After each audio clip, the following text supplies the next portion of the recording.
के बाद आपने करना क्या है, ये जिस कपड़े पे आपने ये नक्श लिखा है वो कपड़ा उस पुतले के ऊपर उसी धागे से लपेट दें और इसको किसी कांटेदार दरख्त की जड़ में दफन कर दें या किसी कब्रिस्तान में दफन कर दें या किसी वीराने में आप इसको दफन कर दें।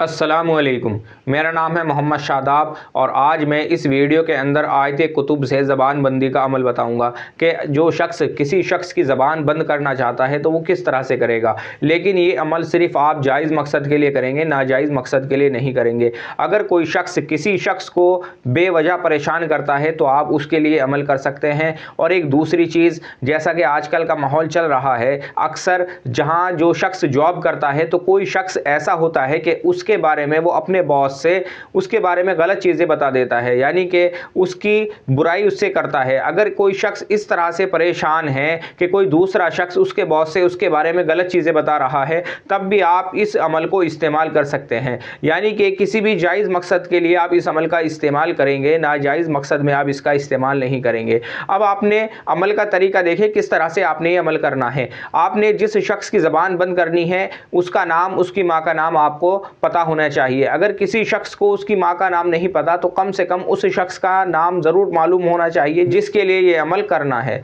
तो आप देखें, आपने इस अमल को करने के लिए एक पुतला बनाना है। आप कपड़े का एक पुतला बनाएं और कपड़े का पुतला बनाने के बाद उसके मुंह पर, यानी कि जहां होंठ रहेंगे उसका जो होंठ वाला हिस्सा रहेगा वो काट दें और उसके बाद उसे सुई से सी दें। और उसके बाद आपने करना यह है कि ये जो आप नक्श देख रहे हैं ये आयत कुतुब का नक्श है। ये नक्श आपने तहरीर करना है खाकी चाल से। ये नक्श आप खाकी चाल से तहरीर करेंगे। और एक बात आप ज़रूर लाजमी याद रखें कि ये अमल आपने महीने के पहले और दूसरे हफ्ते में नहीं करना, महीने के तीसरे और चौथे हफ्ते में करना है। यानी कि चांद की 15 तारीख के बाद आपने ये अमल करना है। और ये अमल आप मंगल के दिन करेंगे और मिरीक के साथ में करेंगे। जो आप पुतला बनाएंगे वो आप काले कपड़े का बनाएंगे और ये जो नक्श आप बनाएंगे ये लाल कपड़े के ऊपर काले रंग से लिखेंगे, यानी कि काली स्केच से ये नक्श लिखेंगे लाल कपड़े के ऊपर। मिरीक के साथ में मंगल के दिन आपने ये अमल करना है। आप अमल का तरीका देखें, ये जो आप नक्श देख रहे हैं ये आपने खाकी चाल से लिखना है। 16 खानों का बॉक्स बनाना है, ऊपर आपने लिखना है 786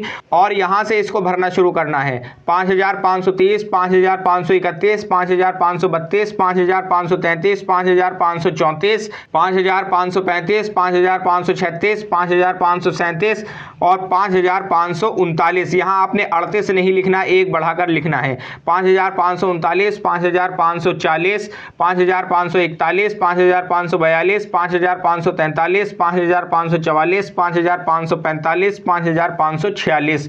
इस तरह से आपने नक्श बनाना है।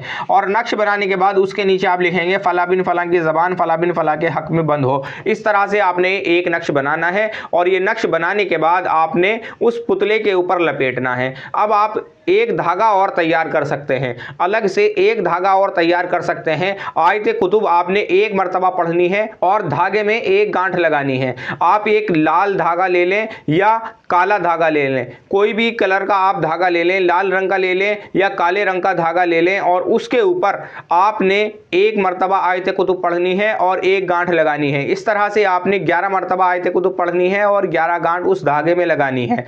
उसके बाद आपने करना क्या है, ये जिस कपड़े पे आपने नक्श लिखा है वो कपड़ा उस पुतले के ऊपर उसी धागे से लपेट दें और इसको किसी कांटेदार दरख्त की जड़ में दफन कर दें या किसी कब्रिस्तान में दफन कर दें या किसी वीराने में आप इसको दफन कर दें। ये अमल लेकिन जायज़ मकसद के लिए हो, नाजायज़ मकसद के लिए ना हो, तो इंशाअल्लाह मुकम्मल तौर से उसकी ज़बान बंद हो जाएगी। ये मुजर्रब अमल है, आप इस अमल का इस्तेमाल करें, इंशाअल्लाह आपको फ़ायदा होगा। आज की इस वीडियो में इतना ही। और किसी ताल्लुक़ से आपका कोई सवाल है तो आप मेरे व्हाट्सएप नंबर पर मुझसे रब्ता करें या मुझे कमेंट करें। अस्सलामु अलैकुम।